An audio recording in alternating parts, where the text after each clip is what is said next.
सुब्हानल्लज़ी असरा बिअब्दिही लैलन मिनल मस्जिदिल हराम इलल मस्जिदिल अक़सा। बड़ी पाक है वो अल्लाह जो अपने बंदे को रात के कुछ हिस्से में मस्जिद हराम से मस्जिद अक़सा तक ले गया। अल्लज़ी बारकना हौलहू लिनुरियहू मिन आयातिना, जिसके अब आसपास को हमने बाबरकत बनाया, जिसके आसपास में हमने बरकतें नाजिल की। और मेरे नबी को हम कुछ निशानियां दिखा दें, जन्नत दिखाएं, जहन्नम दिखलाएं, ताकि हम अपने नबी को कुछ निशानियां दिखाएं। इसलिए अल्लाह तबारक व तआला ने मेराज कराई। गौर करो मेरे भाइयों, इसकी तफसील बुखारी मुस्लिम के अंदर आपको मिलेगी। अल्लाह के नबी सल्लल्लाहु अलैहि वसल्लम फरमाते हैं, बुखारी मुस्लिम की रिवायत है कि मैं मक्के के अंदर था, और एक रिवायत में ये भी आता है कि मैं उम्मे हानी के घर पे आराम कर रहा था। मैं उम्मे हानी के घर में सो रहा था। दो फरिश्ते आते हैं और वो मुझे बेदार करते हैं और कहते हैं अल्लाह के नबी उठ जाइए, अल्लाह के नबी नींद से बेदार हो जाइए, अल्लाह के नबी आपको सोने की ज़रूरत नहीं है, आपको जो है सोने की ज़रूरत नहीं है। अल्लाह ने आपको दावत में बुलाया है, अल्लाह ने आपको इन्वाइट किया है, अल्लाह ने आपको बुलाया है। अरे मेरे नबी जाग जाइए, अल्लाह के नबी नींद से बेदार हो जाइए। अल्लाह के नबी सल्लल्लाहु अलैहि वसल्लम नींद से बेदार होते हैं। अल्लाह के नबी फरमाते हैं कि मैं तो उम्मे हानी के घर पे सो रहा था, दो फरिश्ते आते हैं, उन्होंने मुझे बेदार किया, उन्होंने मुझे जगाया, और वो दो फरिश्ते अल्लाह के नबी को उठा करके खाने काबा के अंदर ले आए, जहाँ मकाम हतीम है। वहाँ पर अल्लाह के नबी सल्लल्लाहु अलैहि वसल्लम को लिटा दिया, वहाँ पे सुला दिया। अल्लाह के नबी फरमाते हैं कि मैंने वहाँ कुछ देर आराम किया। उसके बाद अल्लाह के नबी फरमाते हैं, बुखारी मुस्लिम की रिवायत है कि उन दो फरिश्तों ने मुझे लिटा दिया, और थोड़ी देर आराम करने के बाद उन दोनों फरिश्तों ने मेरे सीने को चाक कर दिया, मेरा शक्के सदर कर दिया, मेरे सीने को चीर दिया, मेरे सीने को चीर दिया।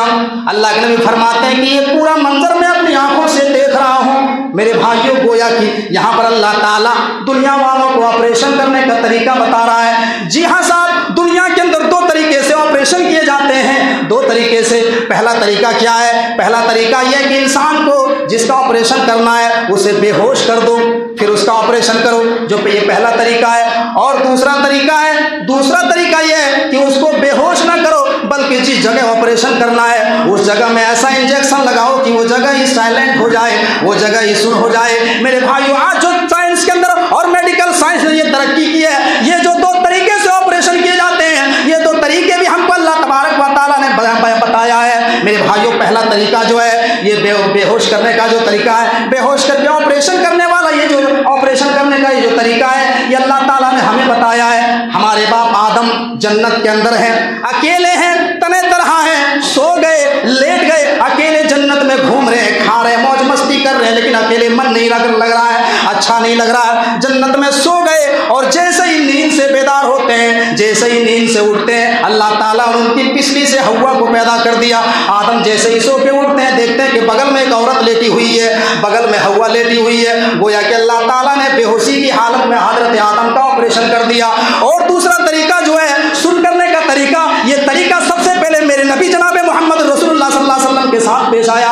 अल्लाह के नबी फरमाते हैं, मैं लेट गया और वो मेरे सीने को फाड़ रहे हैं, मेरे सीने को शक्के सदर कर रहे हैं, मेरे सीने को चीर रहे हैं। अल्लाह के नबी फरमाते हैं कि मैं सारा मंजर में अपनी आंखों से देख रहा हूँ। उन फरिश्तों ने मेरे दिल को निकाला, आसमान से बड़ी सी तश्तरी लाई गई, आसमान से बड़ी सी सोने का प्लेट लाया गया, उस सोने के प्लेट में मेरे दिल को रख दिया, जमजम के पानी से धुल दिया, जमजम के पानी से मेरे दिल को साफ कर दिया।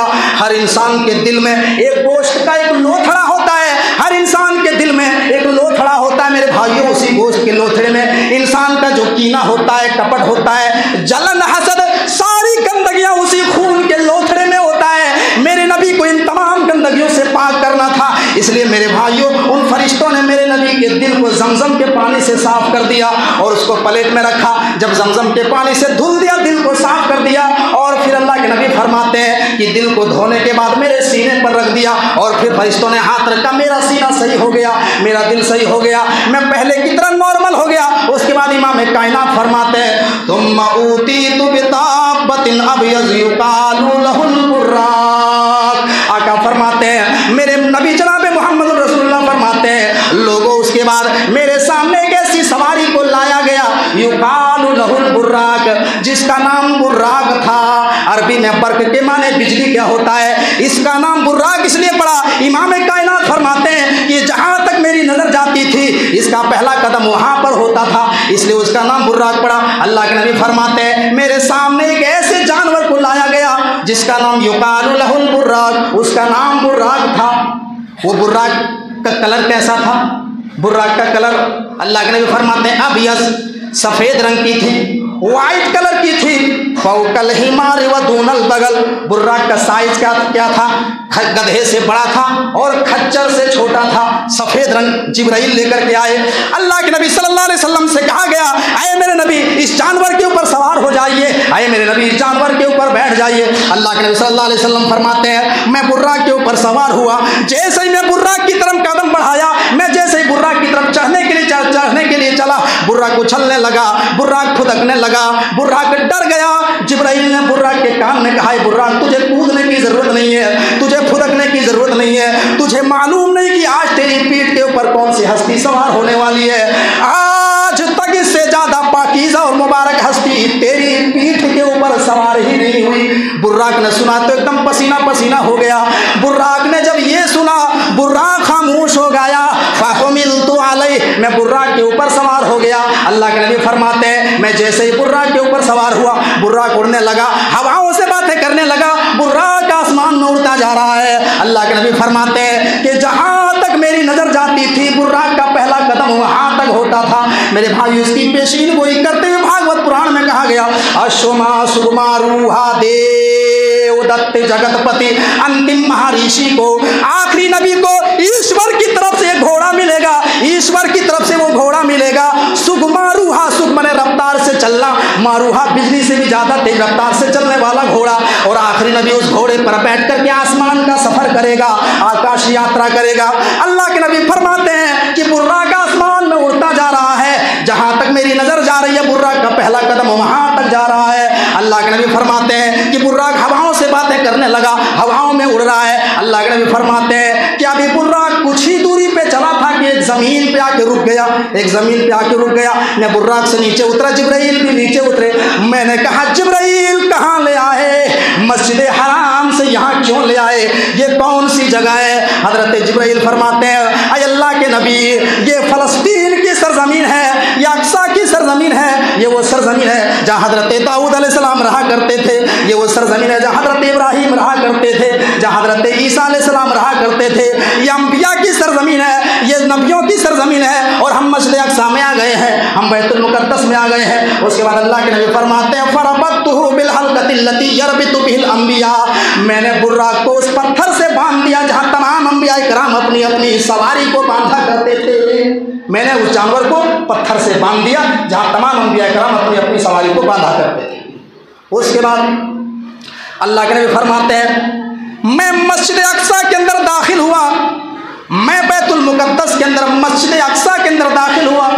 मैंने देखा कि मस्जिद में भीड़ लगी हुई है, मस्जिद में काफ़ी लोग जमा है। मैंने पूछा जिब्राइल ये कौन लोग हैं? जिब्राइल ने कहा अय अल्लाह के नबी ये आदम से लेकर के आप तक आने वाले सारे रसूल और नबी हैं, अल्लाह ने इनको जमा कर दिया मस्जिद अक्सा में। कि आप आदम से लेकर के आप तक आने वाले सारे नबी और रसूल हैं, अल्लाह ताला ने इनको जमा कर दिया मस्जिद अक्सा में। अल्लाह के नबी सल्लल्लाहु अलैहि वसल्लम कहते हैं मुझे क्या करना है? कहा कि आपको नमाज पढ़ाना है। इनको क्या करना है? इनको आपके पीछे नमाज पढ़ना है। मेरे भाइयों लोगों, इमामों का, पीरों का, वलियों का झगड़ा खड़ा मत करना। हमने तो तुम्हें वो इमाम दे दिया है जो सारे नबियों का इमाम है, लिहाजा जो नबियों का इमाम है वही तुम्हारा भी इमाम है। जो नबियों का इमाम है वो तुम्हारा क्यों नहीं होगा? लिहाजा इमाम आजम सबसे बड़े इमाम जनाब मोहम्मद रसूलुल्लाह सल्लल्लाहु अलैहि वसल्लम है। अल्लाह के नबी फरमाते हैं कि मैं मस्जिद अक्सा के अंदर दाखिल हुआ, मैंने वजू बनाया और मैं मस्जिद अक्सा के अंदर मस्जिद के अंदर दाखिल हुआ। मस्जिद के अंदर सारे अंबिया जमा है, हजरत आदम भी मौजूद है, नूह भी मौजूद है, इब्राहिम भी मौजूद है, मूसा भी मौजूद है, ईसा भी मौजूद है, यूसुफ भी मौजूद है, यूसा बिन नून भी मौजूद है, यहया भी मौजूद है, ज़करिया भी मौजूद है। सारे नबी सारे रसूल मस्जिद अक्सा के अंदर जमा है, सारे लोग जमा है। ऐसा लग रहा कि ये लोग अपने इमाम का इंतजार कर रहे हैं। मेरे भाइयों वहाँ पर सारे रसूल सारे नबी मौजूद हैं। हजरत आदम अलैहिस्सलाम मलक सोच रहे होंगे कि काश मैं दुनिया के अंदर तमाम इंसानों का बाप था, मैं तमाम इंसानों का बाप था, काश मुझे मुझे मस्जिद अक्सा के अंदर नमाज पढ़ाने का मौका मिल जाए, इन तमाम नबियों की इमामत का मौका मिल जाए। हजरत नूह अलैहिस्सलाम सोच रहे हैं कि अरे मैंने तो 950 साल तक दुनिया में तौहीद की दावत दी, आज मस्जिद अक्सा में मुझे इमामत करने का मौका मिल जाए, मुझे यहाँ नमाज पढ़ाने का मौका मिल जाए। हजरत मूसा अलैहिस्सलाम सोच रहे हैं अल्लाह मैं तो कलीमुल्लाह रहा, मैं तो दुनिया में डायरेक्ट अल्लाह से कलाम किया करता था, मैं तो दुनिया में अल्लाह से बात किया करता था, काश आज मस्जिद अक्सा के अंदर मुझे इमामत करने का मौका मिल जाए, इन तमाम नबियों को नमाज पढ़ाने का मौका मिल जाए।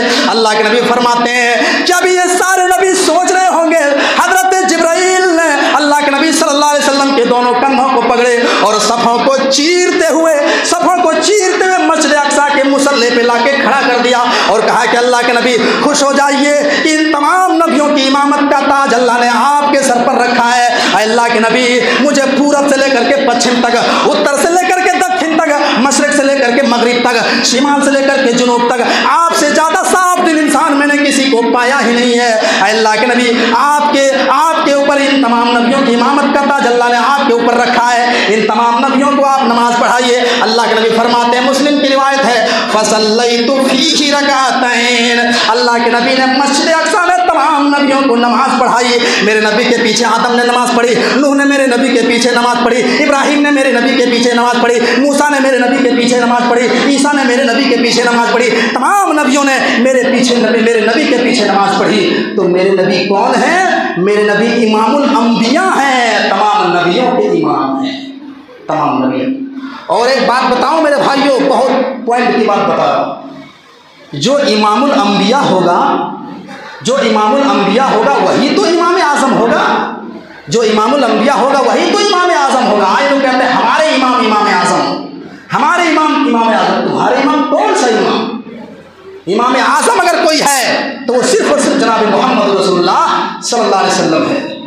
आज MBBS डॉक्टर मौजूद हैं, लेकिन लोग झोला छाप के पीछे घूम रहे हैं।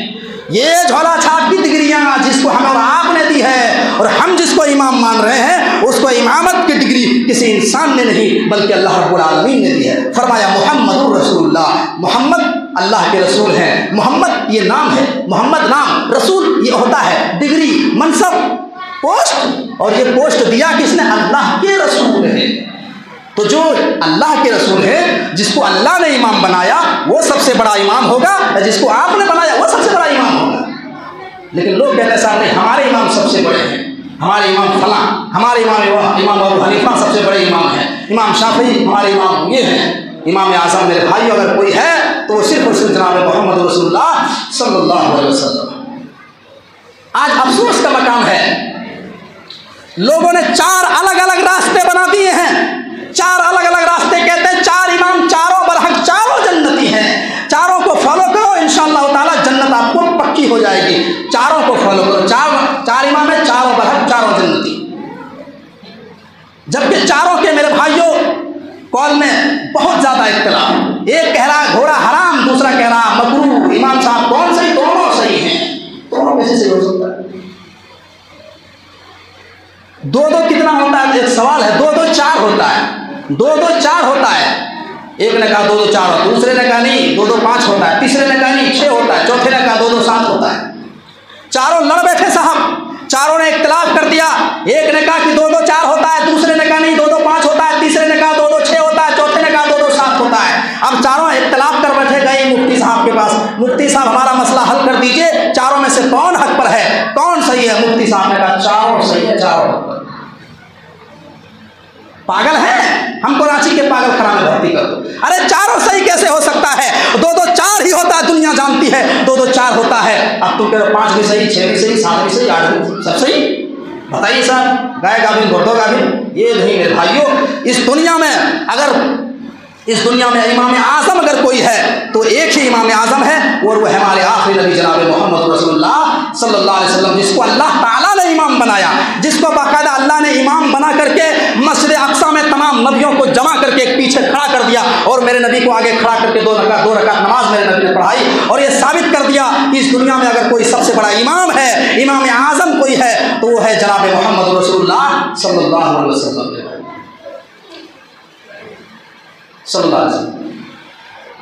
और मस्जिद अक्सा जो है ये कहाँ पर है? अक्सा के मतलब होता है दूर वाली मस्जिद, मस्जिद अक्सा।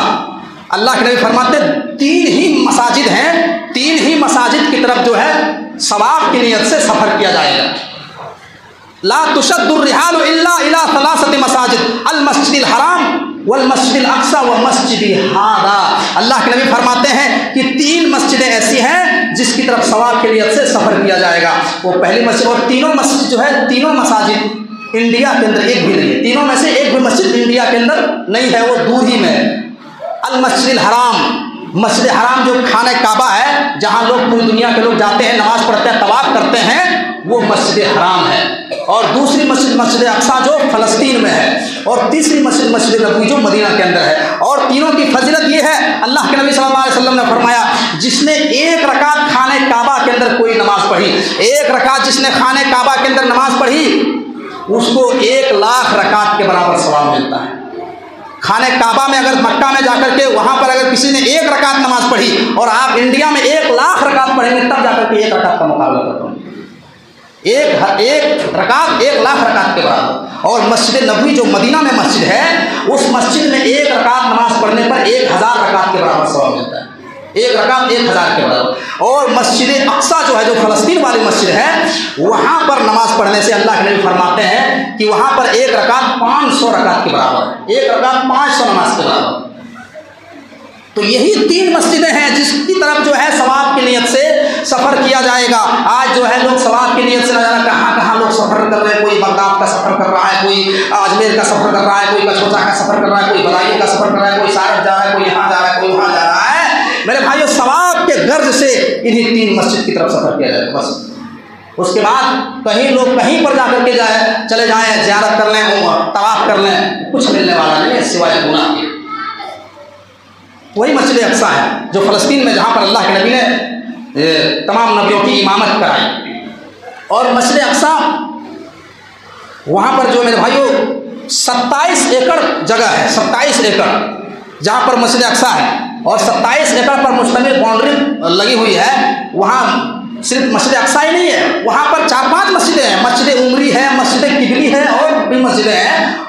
तो और वहाँ पर जो है ईसाइयों का जो है उनका भी अकीदा है कि वो हमारे ईसा अलैहिस्सलाम के जो उनके मुक़द्दस वहाँ पे मुक़द्दस जगह है, उनका भी वहाँ पे हक है। और यहूदी का कहना है कि जो है यहाँ पर हमारा भी हक। तो वहाँ पर तीनों धर्म का आस्था है। तो ईसाइयों का कोई शक नहीं कि ईसा अलैहिस्सलाम का भी वहाँ जो है उसकी मुक़द्दस जगह है ईसा अलैहिस्सलाम की, और मूसा अलैहिस्सलाम का भी सुलेमान अलैहिस्सलाम का रिश्ता रहा है। तो यहूदी अपने निस्बत याकूब अलैहिस्सलाम की तरफ करते हैं कि हम लोग याकूब के नस्ल में से हैं। और उस मस्जिद अक्सा में वहाँ जो बैतुल मुक़द्दस है यरूशलेम, वहाँ पर जो है उनका रिश्ता रहा है मेरे भाइयों। तो तीनों धर्म के लोग वहाँ पर जाते हैं। लेकिन इस वक्त जो मेरे भाइयों जो मस्जिद अक्सा है, मस्जिद अक्सा में जो फितने जो वहाँ पे बमबारियाँ हो रही, जो लड़ाई, जो फितने होते हैं, क्यों होते हैं? वो यहूदी पूरा कहते हैं कि ये सब हमारा है, मस्जिद अक्सा भी हमारा है और इसको हम अब कंट्रोल करेंगे, सदर सेक्रेटरी भी मस्जिद का हम ही बनेंगे। इसलिए लड़ाई होती है मेरे भाई। वो अपने कंट्रोल में लेना चाहते हैं, वो अपने कब्जे में लेना चाहते हैं। आप अपनी मस्जिद को गैर मुस्लिम के हाथ में आप कैसे हवाले कर सकते हैं, और अपनी मस्जिद का जिम्मेदार आप दूसरे धर्म के लोगों को कैसे बना सकते हैं? यही वजह है मेरे भाइयों कि आज वहाँ बमबारियाँ हो रही है, और मस्जिद अक्सा को मेरे भाई यहूदी जो है अपने कब्जे में लेना चाहते हैं, और वहाँ जो है तरह तरह के हमले कर रहे हैं, और वहाँ फ़लस्तीनी लोगों को मार रहे हैं। लेकिन मेरे भाइयों पूरी दुनिया के अंदर 57 मुस्लिम कंट्री है। 57 मुस्लिम कंट्री मिल करके जो है इसराइल के ऊपर दबाव नहीं बना पाते हैं, यहूदियों के ऊपर दबाव नहीं बना पाते हैं। सारे लोग उनसे डरते हैं। अपने अपने मुल्क में जो है टीवी चैनल में बैठ करके लंबे लंबे भाषण दे देते हैं कि गलत है, ऐसा किया वैसा किया, लेकिन ज़मीनी सतह पर कोई काम नहीं कर सकता है। सारे मुस्लिम कंट्री एकजुट होकर के अक़वाम मुत्तहिदा में जो है मजबूत आवाज़ बुलंद नहीं कर सकते हैं, उनके खिलाफ आवाज़ नहीं उठाते हैं मेरे भाइयों। जबकि इसराइल एक छोटा सा मुल्क 80-90 लाख की आबादी है, लेकिन पूरी दुनिया के लोग, पूरी दुनिया के मुसलमान कंट्री बुज़दिल हैं और अपनी हिम्मत नहीं दिखाते हैं, और मस्जिद अक्सा पर जो है फतह नहीं कर पाते हैं। ये क्या है? क्योंकि बहुत सारे मुस्लिम कंट्री ने यहूदियों से हाथ मिलाया है मेरे भाई। यहूदियों से हाथ मिलाया है, जिसकी वजह से आज मस्जिद अक्सा में मुसलमान जुल्म के शिकार हो रहे हैं मेरे भाइयों। और वहाँ से अल्लाह के नबी सल्लल्लाहु अलैहि वसल्लम ने जब तमाम नबियों की इमामत कराई, उसके बाद फिर जो है किस तरीके से वहाँ से आसमान का सफ़र किया, इसका डिटेल फिर इंशाअल्लाह ताला अगले जुमे में बयान किया जाएगा। अल्लाह तबारक व तआला से दुआ की बार हम तमाम मुसलमानों को कहने सुनने से अमल करा होने के तौफीक अता फरमा। अल्लाह हमको जब तक इस दुनिया में जिंदा ईमान अपने सालिहा के साथ जिंदा, जब हमारी खात्मा तो ईमान के साथ खात्मा फरमा। जो समाज में परेशान हाल है अल्लाह उनकी परेशानियों को दूर फरमा, जो बीमार है उनको शिफाए कामिला व आजिला अता फरमा। व आखिरु दावाना अनिल हम्दुलिल्लाहि रब्बिल आलमीन व मा अलैना इल्लल बलागुल मुबीन।